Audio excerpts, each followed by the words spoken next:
Hey guys, it's Leanne, Frugal Living in G-Town. It's Tuesday and finally have some sunshine in North Carolina. Today I want to talk to you about frugally prepping your car. And we spend a lot of time in our car these days.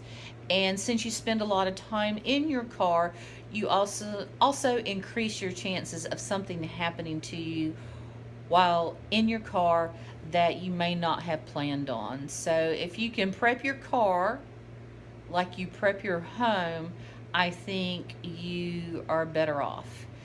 Um, Keeping items like small bottles of water, granola bars, Lance crackers, some small packets of peanuts, something that you can eat and drink to give yourself a little bit of energy for the time you're going to be in there.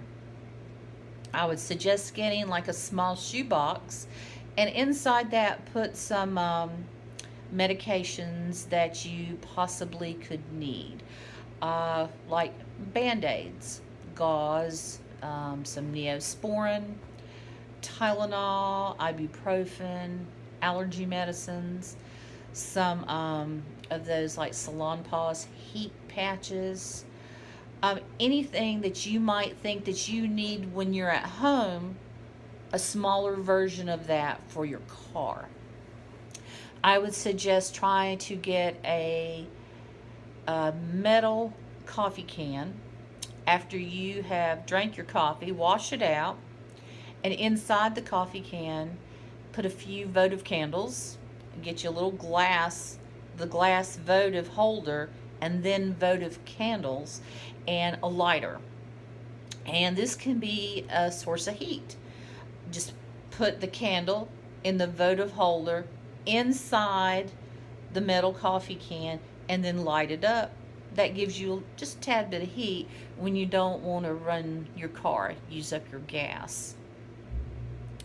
To keep yourself more comfortable in the car, especially for wintertime, I would suggest keeping a blanket, a scarf, a hat, a pair of gloves, a pair of socks, and a pair of tennis shoes.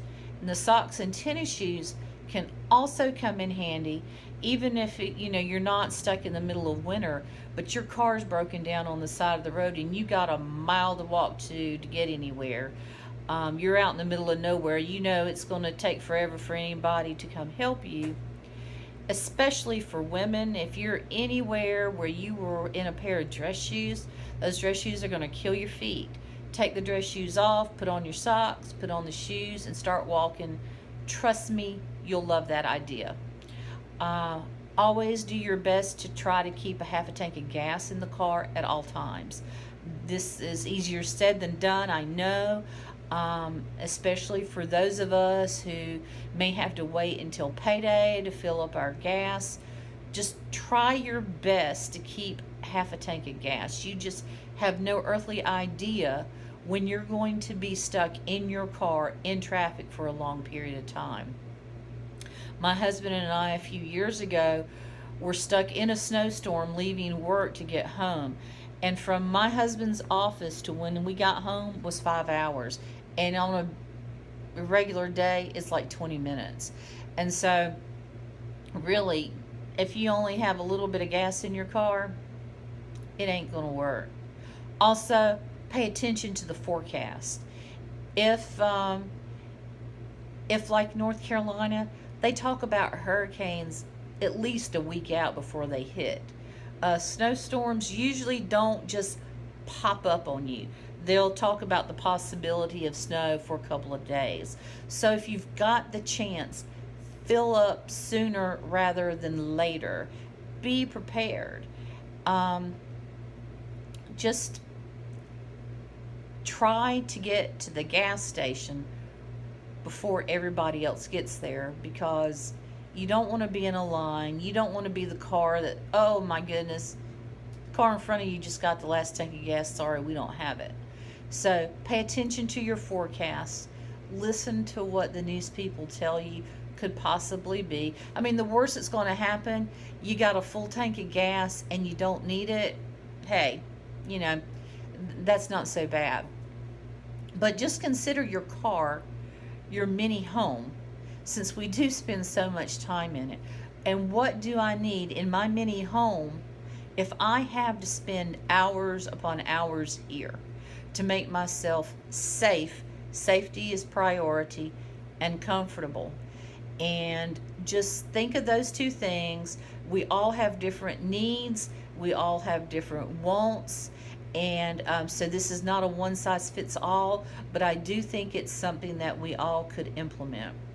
And just try to keep your car clean so you have room to put these extra items in. When your back seat is just filled with junk, you're not going to have space to put a box to keep all these supplies in. So try your best to keep your car, keep your tires, make sure there's the air pressure is what it's supposed to be. Your gas tank, you made sure you do your oil changes as often as you're supposed to do them. You've got the necessary fluids in your car, wiper fluids and all that kind of good stuff.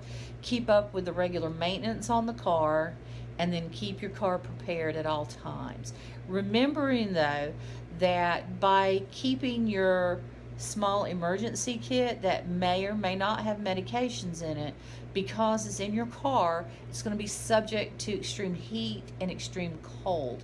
So I would suggest at least twice a year, just dump the contents of the box and put new ones in. And that's why I suggest going to the Dollar Tree, because that way it's not going to cost you as much. Now, some people may say that that's a waste of money, but you do risk your medication going rancid, and you don't want to take something that's really has gone bad due to the extreme heat. Like in North Carolina, when it's 100 degrees and 100% humidity, I imagine the medication can go downhill rather quickly, especially after we pretty much have hot weather at least 6 months or not more out of the year. So I hope some of these ideas have helped you.